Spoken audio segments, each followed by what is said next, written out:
little over 40 years ago, I was writing out what my invitation would be to my ordination.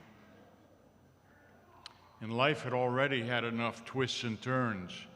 By that time, I'd left public education and gone into the seminary and high school and went all the way through graduate school and completed the course of studies. And then, but it was 1972. It was sort of crazy out there, sort of like it is now.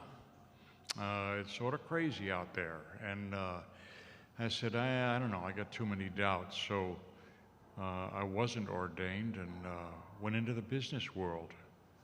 Enjoyed it, figured I'd have a family, and it was 10 years after that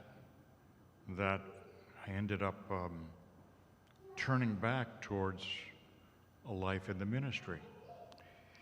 And so by the time I get to sending out invitations to the ordination, I'd always had a sense of the mystery of God, that there's lots I don't understand.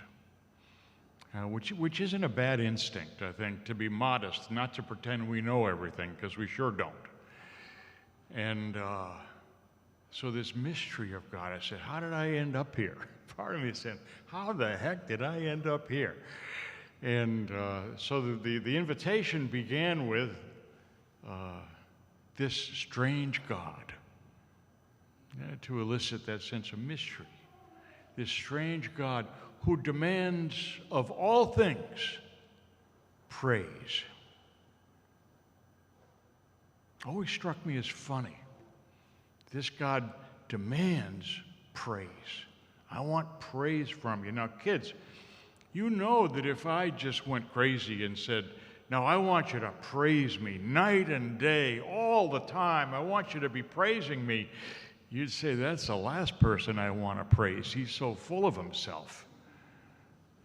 So what's going on then with this God? Because I remember growing up you grow up among, what, Germans, Irish, English, Northern Europeans. Well, emotions aren't your strong suit. And so basically you have sort of dead, mysterious and like that, but sort of dead liturgies, what seemed to me.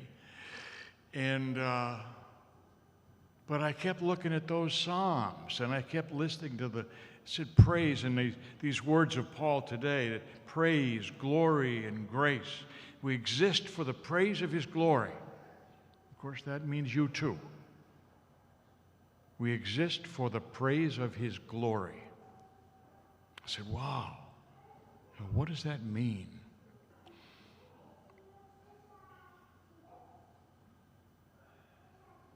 And somehow, and I said, well, that means God must really be different, because then to praise God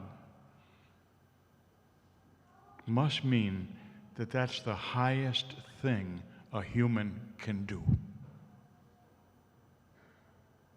If we exist for the praise of his glory, and in